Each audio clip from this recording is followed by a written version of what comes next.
Okey, kalau korang nak tengok Proton S70 yang bersih lowered, ni dia. Tak perlu tukar spring, memang dah auto lowered. Korang boleh bayangkan lah kalau Proton S70 ni lowered, macam ni lah rupa dia. Memang lebih sporty lah. So kita tambah sikit lah, kita tambah sikit berat.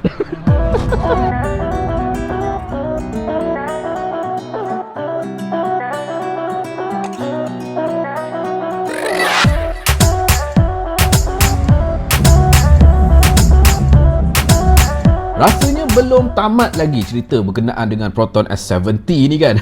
Mana taknya untuk model Proton S70 ni adalah merupakan model segmen C sedan dengan kerjasama Geely, yang mana ianya didatangkan dengan harga, spek dan juga performance yang sangat-sangat tidak masuk akal, terutama sekali dari segi harga. Harga serendah RM73,000 sehingga RM94,000.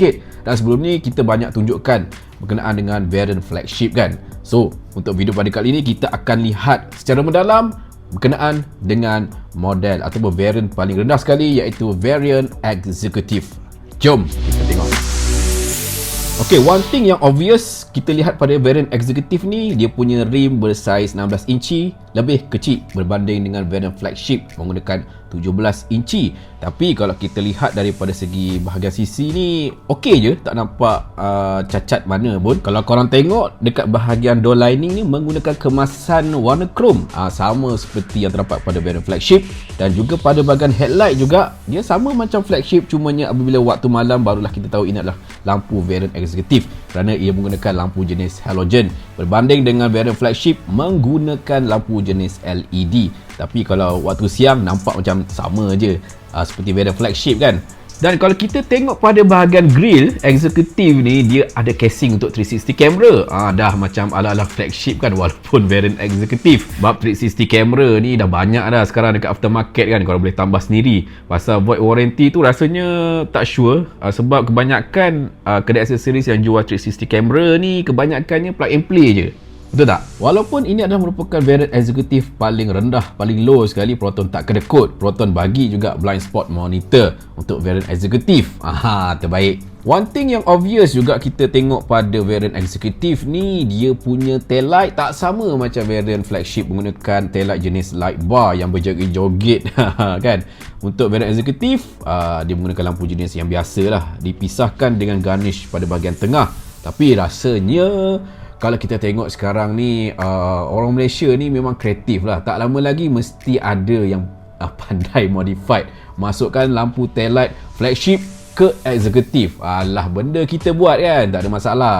Perbezaan lain kita lihat pada bahagian interior. Untuk variant executive, pada bahagian steering menggunakan PU plastik berbanding dengan leather pada variant flagship. Dan obviously lah, untuk variant paling low confirm lah akan menggunakan seat dengan kemasan fabric, jika nak dibandingkan dengan variant flagship menggunakan kemasan leatherette yang nampak lebih kemas. Dan untuk bahagian belakang pada executive ni juga, dia tak ada center armrest seperti yang terdapat pada variant flagship. Dan dia punya headrest pada bahagian belakang ni juga jenis fix. Tak samalah macam variant flagship yang kita boleh adjust. Tapi yang paling penting dekat bahagian belakang, walaupun variant executive ada rear aircon vent. Mantap. Dan untuk bahagian seat hadapan, untuk variant executive hanya menggunakan manual adjustment saja, berbanding dengan flagship menggunakan electronic adjustment. Selain itu, benda yang berbeza pada variant executive ni pada bahagian head unit. Dia didatangkan dengan head unit berukuran 8 inci berbanding dengan flagship menggunakan 12.3 inci.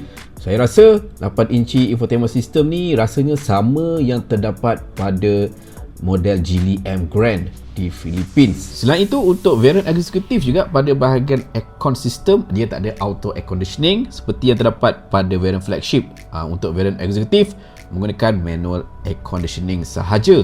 Saya rasa tak ada masalah bab tu kan. Perbezaan lain pada variant executive ni yang kita dapat lihat adalah pada bahagian meter cluster, tidak menggunakan fully digital meter cluster yang terdapat pada variant flagship. Malah untuk variant executive menggunakan jenis meter cluster analog yang biasa sahaja. Tapi bahagian tengah terdapat TFT display berukuran 4.2 inci. Okeylah.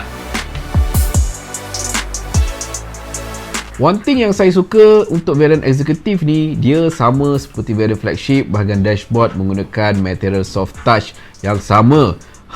Tak kedekut lah kiranya. Walaupun variant yang paling rendah sekali tidak menggunakan kemasan hard plastik, malah kemasan soft touch yang sama digunakan pada variant flagship. Pada bahagian atas dashboard, pada bahagian center dashboard, sama yang terdapat pada variant flagship. Terbaik. Walaupun variant eksekutif je, performance tetap sama seperti variant flagship, yang mana enjinnya didatangkan dengan enjin berkuasa 1.5 liter turbo MPI menghasilkan power output 150 PS dan 226 Nm torque, digandingkan juga dengan transmisi 7-speed DCT. Apa yang ada dekat flagship ada juga pada variant eksekutif. Mantap.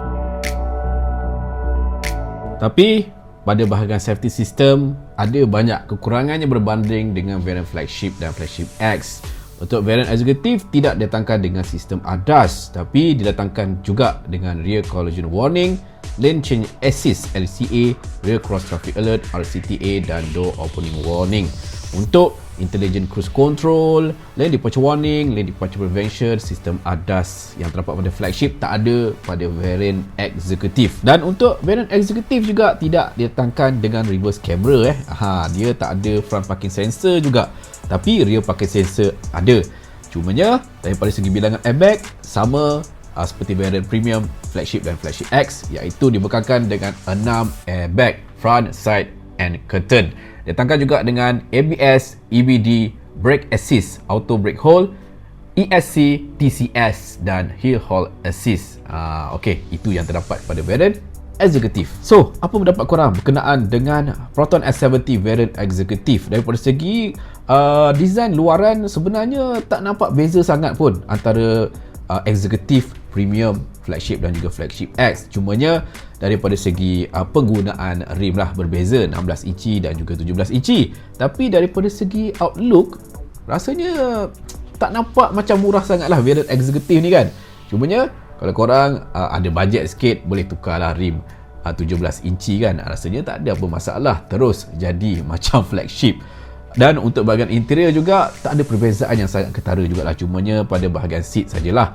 So saya rasa dengan harga 73,000 untuk variant eksekutif, berbeza dengan Honda City dan juga Toyota Vios, perbezaannya lebih kurang 10,000. So maknanya S70 ni murah lagi 10,000 berbanding dengan segmen B Vios dan juga Honda City. Memang sangat-sangat berbaloi. Cumanya untuk S70 variant eksekutif ni juga tidak datangkan dengan sistem ADAS lah.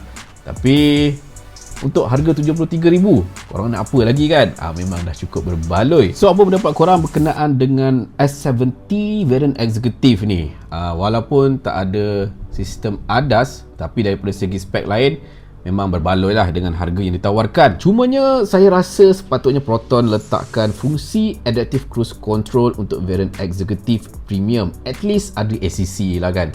Sebab ACC ni memang sangat-sangat berguna, terutama sekali kalau kita balik kampung, dalam perjalanan jarak jauh. ACC ni memang sangat-sangatlah berguna. Tapi setakat ni itulah yang kita dapat. So apa pendapat korang berkenaan dengan variant eksekutif untuk Proton S70 ni? Adakah ianya berbaloi dengan spek dan juga harga yang ditawarkan? Memang murah lah kan, harga 73,000. Boleh komen dekat bawah. Itu saja video pada kali ini. Sebelum tu jangan lupa tekan button like, komen, share dan subscribe channel Mini Car Nick. Terima kasih.